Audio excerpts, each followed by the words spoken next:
Brayden Jacobs didn't think twice. He just scooped the woman up off the side of the icy road and carried her through the snowstorm like his life depended on it. "Don't you dare pass out on me," he muttered, gripping her tighter as the wind howled against his face, snow biting into his skin. Her head lolled against his chest, blood dripping down her temple. She was freezing, barely conscious. "I'm okay," she whispered, but her voice was weak, her lips blue. My ankle." "You're not okay.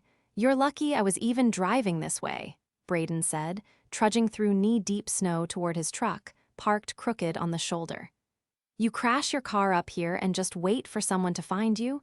You could have died out here." "I didn't mean to crash," she said faintly, and then her eyes fluttered shut. He got her into the cab of his truck, blasted the heat, and shrugged his coat off to wrap around her trembling body. His flannel shirt was soaked with sweat and melting snow, but he didn't care. He didn't even know her name yet, and still, something inside him had cracked open the second he saw her crawling from the wreckage of her car like a ghost. "Hey," he said, tapping her cheek gently. "Hey, stay with me." Her eyes opened again, big, dark lashes fluttered. Where are you taking me?" "Hospital," he said. "It's 20 minutes away. You gonna make it?"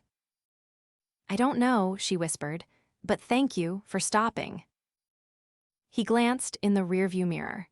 His 6-year-old son, Ollie, was sleeping in the backseat, curled up in his booster with a blanket. He'd promised him hot chocolate after they picked up the groceries. Instead, they were barreling through a blizzard with an injured stranger in the car. Of course, just another day in the life of a single dad, barely making ends meet. "I'm Brayden," he said, keeping one hand on the wheel and the other resting lightly on her wrist to check her pulse. "What's your name?" She blinked slowly. "Rowena," she said. "Rowena Maddox." He nodded. "All right, Rowena, you hang in there. We're almost there." 2 hours later, Brayden sat beside her hospital bed, arms crossed, boots still wet and dripping slush onto the floor. Ollie was curled up in the corner chair with his tablet and a juice box, completely unfazed. Rowena had a mild concussion, a badly sprained ankle, and a few broken ribs. But she was going to be okay. "I don't even remember how I spun out," she said quietly, fingers curling around the hospital blanket. "I was supposed to be headed to a cabin my sister's engagement thing. One moment I was driving, the next. Nothing, just trees and snow." "You're lucky I came along when I did," Brayden said, not trying to be dramatic, just honest. "That road gets closed when the weather turns. You could have been stuck in that car all night." "I know," her voice cracked. "I don't know how to thank you." He shrugged. "Don't worry about it." But she looked at him, really looked at him, like she was seeing more than just a guy in worn-out jeans and an old wool coat. "Is that your son?" she asked, nodding toward Ollie. "Yeah," Brayden said. "That's Ollie, he's 6. Smart as hell, obsessed with dinosaurs." Rowena smiled faintly. "He looks like you." Brayden cleared his throat. Compliments weren't something he was used to. It wasn't that he didn't appreciate them, he just didn't know what to do with them. Silence settled between them before she spoke again. "I don't have anyone coming to get me. My sister's stuck in L.A., flight canceled. Parents are abroad. I don't know what to do." He rubbed the back of his neck. The last thing he needed was another mouth to feed or a stranger in his space. But then he looked at her. She was trying to sit up, wincing with every movement, her face pale but determined. There was something about her grit, maybe. Fire. She wasn't some helpless princess. She just needed a damn break. "You can stay with us," he said before he could second-guess it. "Just for a few days, until you're back on your feet." Rowena blinked. "Really?" Brayden nodded. "We've got a pull-out couch. You'll have privacy. Ollie's in school during the day. I'll help you get around." Her eyes filled with tears, but she swallowed hard and nodded. "Okay, thank you." His two-bedroom apartment in the little town of Maple Ridge wasn't much. The kitchen was outdated, the carpet needed replacing, and the heater clicked like it was 90 years old. But it was clean, warm, and safe. Rowena settled into the couch with a pillow and a stack of blankets, her foot propped up on a stool. Brayden made her tea while Ollie showed her his dinosaur drawings. "You're really good," she told Ollie, who beamed. Brayden watched them interact from the kitchen, something tightening in his chest. The way she smiled at his son, like she genuinely cared. Most women he dated couldn't get out the door fast enough when they realized he was raising a kid alone. After dinner, when Ollie was in bed, Brayden brought Rowena some pain medication and helped her adjust the pillows around her ribs. "You didn't have to do all this," she said softly. "Letting me stay here, it's more than most people would have done." "I'm not most people," he said. Then, realizing how that sounded, he cleared his throat. You needed help." She nodded, eyes locking with his. "Still, thank you." Brayden stood there for a beat too long before turning away. "Good night, Rowena." "Good night, Brayden." The next few days blurred together.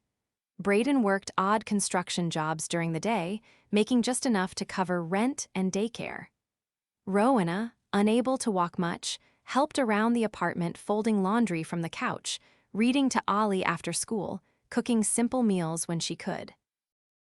She laughed more, smiled more, and Brayden noticed all of it.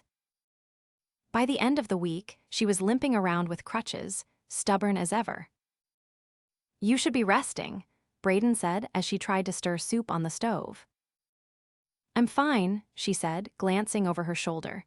"Besides, you look exhausted."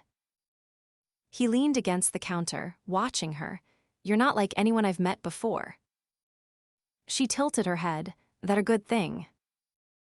He nodded slowly. Yeah, it is." And then, without meaning to, he added, "You don't have to go just yet. Stay as long as you want." Rowena didn't answer right away, but her eyes softened, and she smiled. "Okay," she said, "I think I will." The first time Rowena opened the fridge, she froze not because of what was inside, but because of what wasn't. There were a few eggs in a cracked carton, half a gallon of milk, 2 apples in the crisper drawer, and a jar of peanut butter standing upright like it had some pride to maintain. That was it. No condiments, no leftovers, no sign of anything remotely indulgent, just the bare bones of survival. She closed the fridge quietly and turned to find Brayden tossing a load of laundry into the washer, sleeves rolled to his elbows, arms streaked faintly with dust from the job site. "You're out of groceries," she said, careful not to let the observation sound like a criticism. He didn't look up. "Yes, paycheck doesn't hit until Friday." She hesitated. "We could go shopping. I can cover it." His hand paused over the detergent. "No need." "Brayden." He finally met her eyes, and for the first time she saw something flicker behind them, not anger, but pride, raw and stubborn. "I said no," he replied, gentler this time. "You're staying here because you needed help. That doesn't make you responsible for feeding us." Rowena stepped forward, leaning on her crutch. "Maybe I want to help. Maybe it makes me feel normal again." He stood still for a long moment, then gave a slow nod. "All right," he said. "We'll go together tomorrow." She smiled, and he glanced away, tossing in the last of the clothes. That night, she stayed up late at the kitchen table, her leg propped on a chair, scribbling numbers on a notepad. She wasn't sure why she was calculating discount grocery chains or adding up costs of staples from memory, but something about it grounded her. She hadn't done anything practical in months. Her life back in New York had been a blur of events, stylists, and curated perfection. Here, it was oatmeal and utility bills, and for the first time in a long time, it felt real. The next morning, they loaded Ollie into the truck and headed to the nearest supermarket 30 minutes away. The heater barely worked, and the windshield wipers groaned with each swipe, but Rowena didn't care. She sat in the passenger seat with her clipboard and a grocery list, coaching Ollie on how to spot the best produce. "Apples shouldn't have bruises, right?" he asked, holding up a shiny red one with a proud grin. "Exactly," she said. "You've got a good eye." Brayden watched the exchange from beside the cart, quiet but visibly amused. "You're turning him into a food critic." "Better than turning him into a picky eater," she said, tossing a bunch of bananas into the cart. He raised an eyebrow. "He ate cold fish sticks for breakfast last week." "Then it's about time he upgraded." They moved through the store, Rowena checking prices, Brayden handling the heavy lifting, and Ollie darting ahead with a small basket for special finds. By the time they reached the checkout, the cart was full, and so was Rowena's heart in a way she hadn't expected. There was something deeply satisfying about watching Brayden hand over carefully counted bills, his jaw tight but determined. Back at the apartment, she unpacked while he made grilled cheese for lunch. The smell filled the small kitchen, and for a moment, it felt like they'd been doing this for years.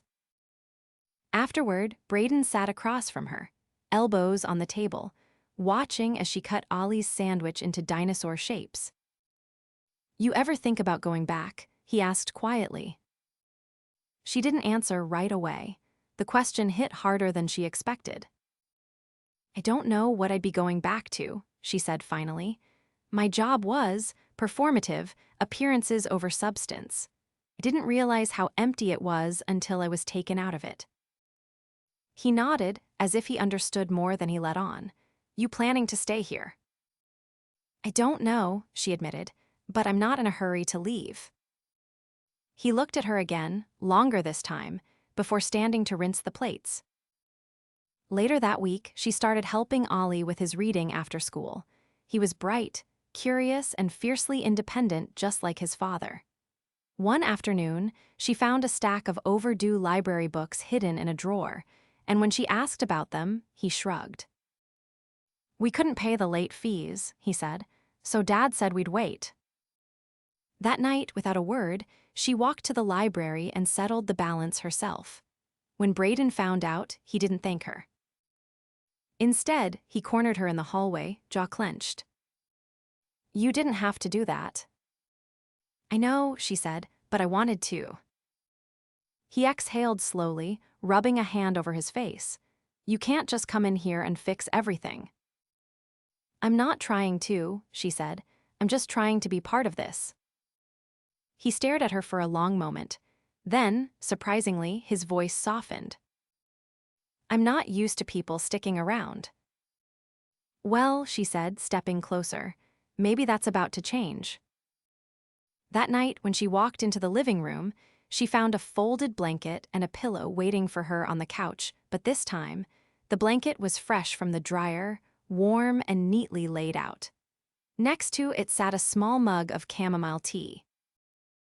No words, just the quiet gesture of someone beginning to trust.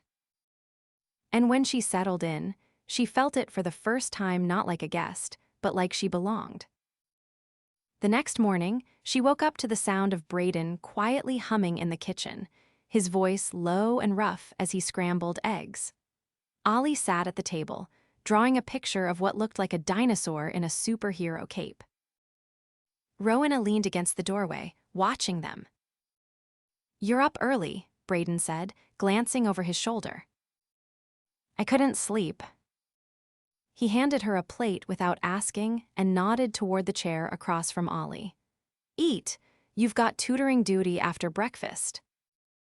She sat down, and for the first time in months, she didn't feel like she was running from something. She felt like she was building something new. Rowena hadn't meant to open the drawer. She was looking for a pen, just a pen, and instead found a stack of unopened envelopes shoved to the back like they might vanish if ignored long enough. The return addresses were printed in stark, clinical fonts, medical billing departments, a final notice, one marked urgent in red. She stood there, frozen, the sound of Ollie laughing in the other room making her stomach twist. She hadn't asked Brayden about his finances. She'd respected the line he clearly needed to keep, but now the truth sat in her hands, undeniable. She closed the drawer carefully and put the envelopes back exactly how she found them. Later that night, when Ollie was asleep and the living room had gone quiet except for the soft hum of the heater, she found Brayden sitting at the table alone, staring down at a small notebook filled with columns and numbers.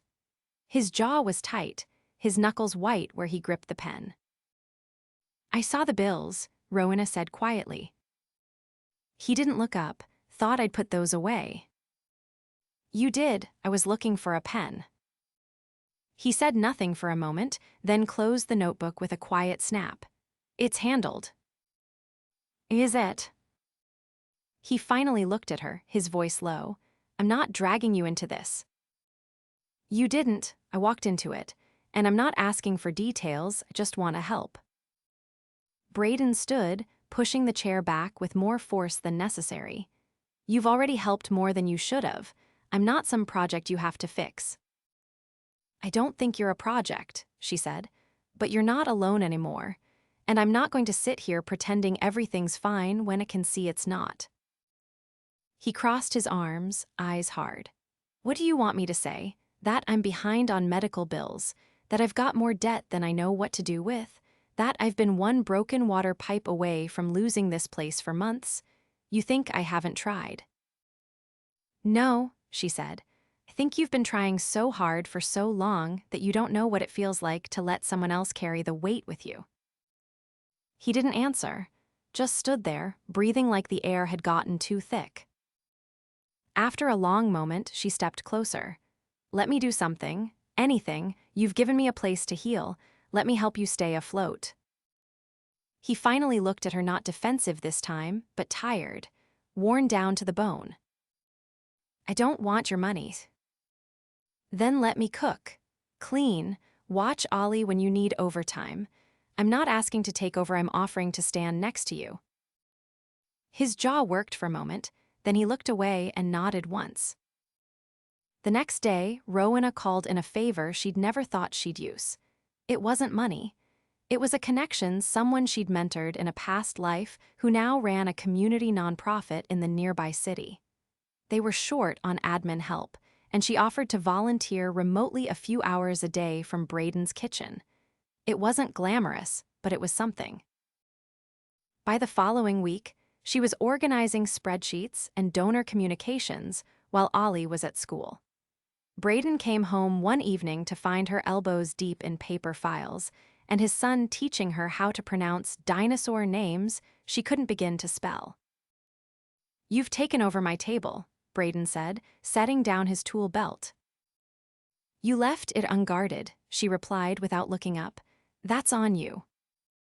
He gave a quiet laugh, not sarcastic, but real. It was the first one she'd heard from him that didn't come with a wall. They settled into a rhythm. She worked in the mornings and helped with dinner at night. Ollie insisted on bedtime stories from both of them, sometimes alternating pages, sometimes voices.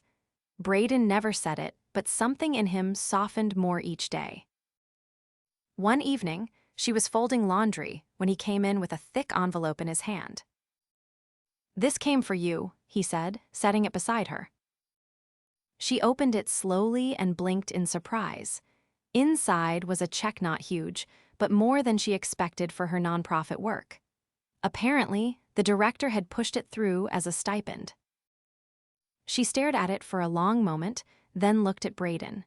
"You think it's okay if I use this for Ollie's school trip?" His eyes flicked to her, then the check. "That's your money." "I know, but he mentioned they're going to the Science Museum next week, and he said he couldn't go." Brayden's throat bobbed. "He told me he didn't care about the trip." "Well, he lied." He hesitated, then nodded. "All right, if you're sure." "I'm sure." That Friday, Rowena packed a lunch herself, slipped the permission slip into Ollie's backpack, and watched as Brayden knelt in front of his son, zipping up his coat with care. "You're gonna have the best time," Brayden said, voice low and steady. Ollie nodded, excitement buzzing around him like static. I'll bring back a souvenir. Rowena stood at the door, watching them, something warm blooming in her chest. After the bus pulled away, Brayden stood in the driveway, hands shoved into his pockets. He wouldn't have gone without you, he said. He shouldn't have had to miss it, she replied. He looked at her, the morning light catching the edge of his profile. You're changing things, he said quietly, around here for both of us. She reached over and took his hand. So are you. They stood there in the cold, fingers laced. The silence between them not heavy, but full like something large and unspoken, was finally beginning to take shape. That night, when she walked into the kitchen, he was already there, 2 plates on the table, candles flickering in mismatched holders. Nothing fancy, just spaghetti and garlic bread. But it was the first time he'd set the table for 2 without a third chair for Ollie. He pulled out her chair and sat across from her, eyes steady. I know it's not much, he said, but I wanted to say thank you. She looked at the food, then at him. It's perfect. They ate slowly, talking about nothing and everything: his favorite teacher in high school, her worst haircut, the first concert they ever went to. No talk about bills or obligations. Just 2 people peeling back layers neither of them had realized they were still wearing. After dinner, he walked her to the couch, helped her settle in, then sat beside her instead of returning to his usual chair. The space between them shrank until it disappeared entirely. I don't know what I'm doing, he said, voice low. Neither do I, she whispered. But then his hand found hers again, and this time it stayed. She leaned her head against his shoulder, and he let it rest there.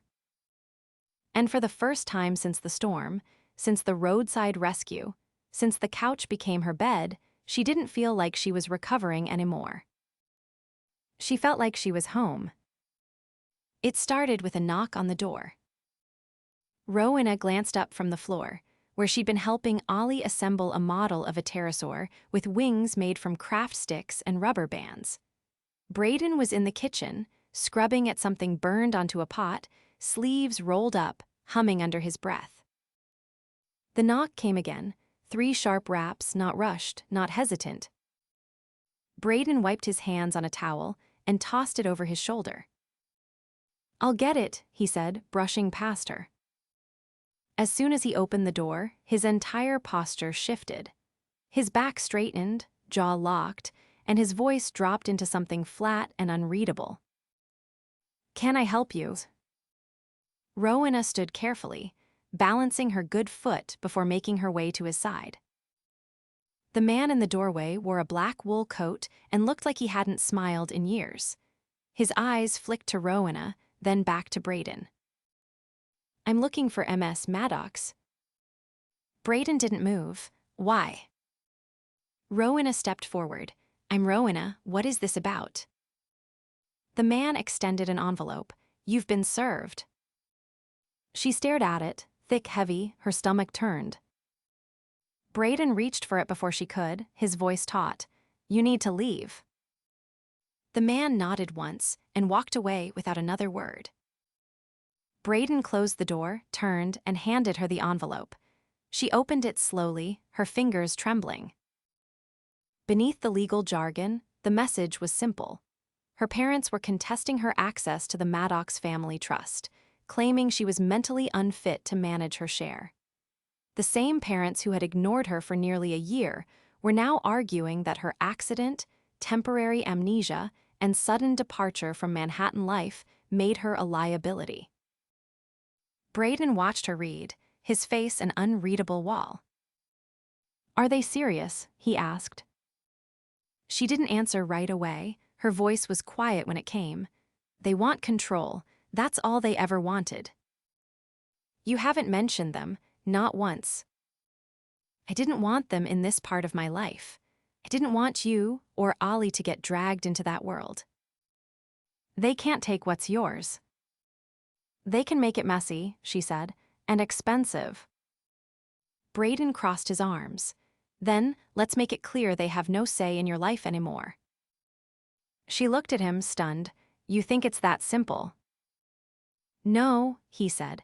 But think they don't get to walk into this house and try to scare you out of the life you've built here. That night she couldn't sleep. Her mind spun through courtrooms and old arguments, sterile family dinners, and cold expectations. She sat on the couch, hugging her knees to her chest, until she heard footsteps. Brayden stood in the hallway, silent. Then he came closer, sat beside her, and placed something in her lap. It was a photo, worn edges.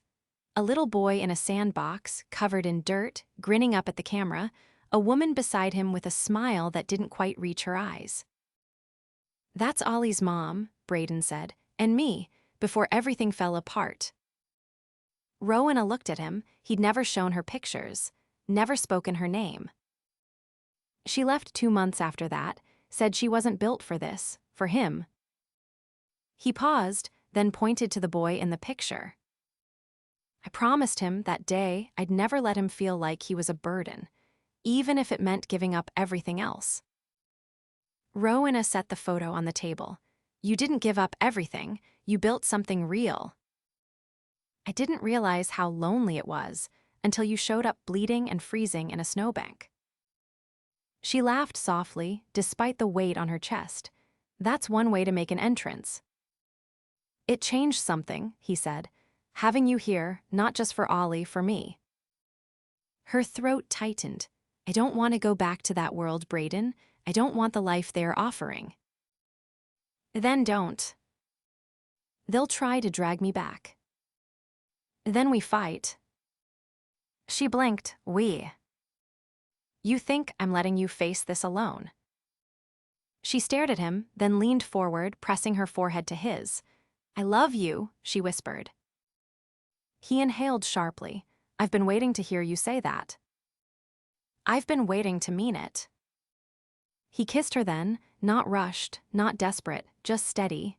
Sure, like he'd already decided weeks ago that this was it. 2 weeks later, Brayden stood in a courthouse lobby in a button-down shirt that didn't quite fit him, hands shoved deep into his pockets. Rowena walked out of the courtroom with her attorney, eyes shining. They dropped the claim, she said. They tried to push for supervised financial oversight, but the judge laughed them out. Brayden gave a quiet nod. Good. They're not going to stop, though. Let them try, he said. You've got people now. They walked out together, hand in hand. Outside, Ollie was waiting in the truck with Miss Deb, his after-school program coordinator who'd agreed to help for the afternoon. Rowena climbed in first and turned in her seat to face him. You know what I want, she said. Tell me. A house not huge, just ours, with a yard, maybe a dog. Brayden nodded. We'll make it happen. And I want to marry you. He blinked. Now. No, but soon. I want to build a life with you, one that's ours, one they can't touch. Brayden reached for her hand, threading their fingers together. Then let's make it official. The wedding was small. 30 people. Miss Deb brought the cake. Ollie wore a bow tie he picked himself.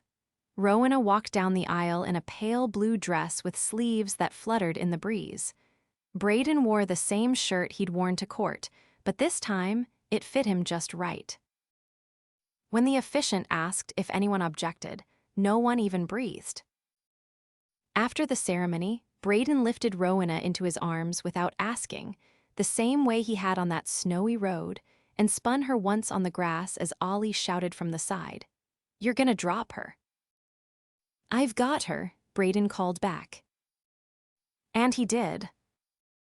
Later that night, after Ollie had fallen asleep on a pile of blankets in the corner of the cabin they'd rented for the weekend, Rowena stood barefoot on the porch, looking up at the stars. Brayden came up behind her, wrapping his arms around her waist. You ever think we'd end up here? She asked. No, he said, but I'm not surprised. Why not? Because when you showed up, everything finally made sense. You weren't an accident. You were the piece we didn't know we were missing. She leaned back into him, smiling. You always say the right thing now. I only say what I mean. They stood there in the quiet, the night wrapping around them like a promise. And in the stillness, with the sound of the wind moving through the trees and the warmth of his arms around her, Rowena knew what it meant to be claimed not as property, not as obligation, but as something sacred. A home built not from stone or wood, but from the fierce, unshakable love of a man who had carried her to safety, and who now carried her always in his heart. Forever. The first sound Rowena heard that morning was the soft creak of the screen door swinging open. She stepped out onto the porch of their newly signed home, an old craftsman-style house nestled at the edge of Maple Ridge. The paint was faded, the shutters hung a bit unevenly, and the porch light flickered sometimes, but it was theirs. Bought with help from a local housing grant and a community loan program she'd discovered through her nonprofit work. Brayden had finished the last coat of white paint on the porch. She found him in the front yard, crouched low with a tape measure and a bag of stakes beside him.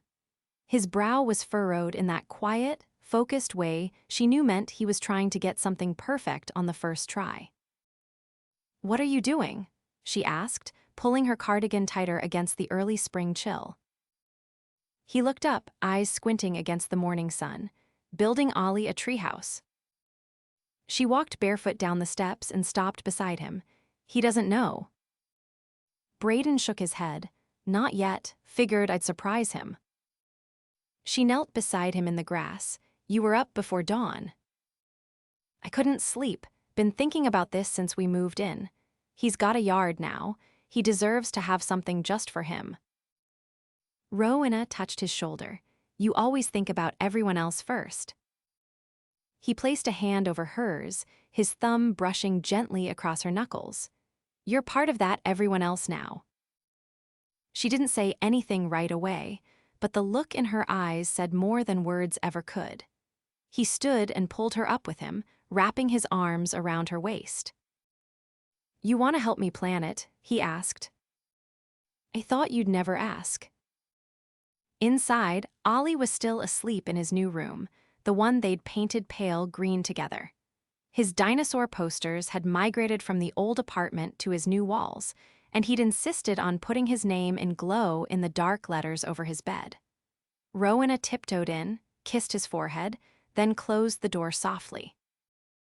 Over the next week, the backyard transformed. Brayden worked between jobs, leveling the ground and cutting wood planks after dinner. Rowena called in a few volunteers from the nonprofit who were more than happy to donate a Saturday for a surprise build. The treehouse wasn't fancy, but it had a real ladder, a roof, and even a pulley system for snacks. Ollie's face, when he saw it, was the kind of joy that lit up every corner of the house. "You built this?" he asked, wide-eyed. Brayden nodded, "with some help." Ollie's voice was barely a whisper. "For me." Rowena knelt beside him. "For you, because this is your home now, just like it's ours." He threw his arms around both of them and didn't let go for a long time. Later that afternoon, while Ollie played with his walkie-talkies in the treehouse, Rowena and Brayden sat on the porch with coffee mugs that didn't match and a shared blanket over their legs.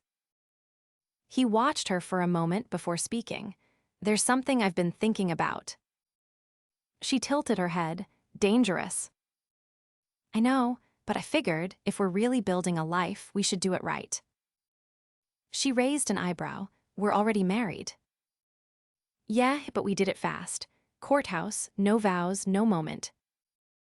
Rowena set her mug down. "What are you saying?" He reached into the pocket of his jacket and pulled out a small box. Inside was a delicate silver ring with a single sapphire in the center, surrounded by a circle of tiny diamonds. Nothing flashy, just timeless. "I couldn't afford anything like this before, but I've been saving. Since the fall. I want to give you a real proposal, one where you don't feel like you're settling into my chaos." She stared at it, speechless. "I know we're already married, but I want to ask you anyway. Will you marry me again? Properly. This summer, in front of everyone who matters?" Her eyes welled with tears, and she nodded before she could find her voice. Yes, 1,000 times yes. He slid the ring onto her finger, and she leaned into him, laughing through her tears, the kind of laughter that only came when every piece of her heart had finally found its place. The summer wedding was held in the same backyard where he'd built the treehouse. White string lights hung between the trees, and the aisle was lined with wildflowers Ollie had picked himself from a neighbor's field. Miss Deb officiated while Ollie stood proudly beside Brayden as best man. Rowena wore a sleeveless silk dress that flowed like water when she walked, and Brayden wore a dark vest over a crisp shirt with sleeves rolled just enough to show the edge of the tattoo on his forearm. Their vows were handwritten and raw. Brayden's voice cracked when he said, "You walked into my life like a storm, and everything after you made sense." Rowena's hands trembled slightly as she promised, "You gave me freedom not from the world, but in it, and I'll spend every day making sure you never carry it alone again."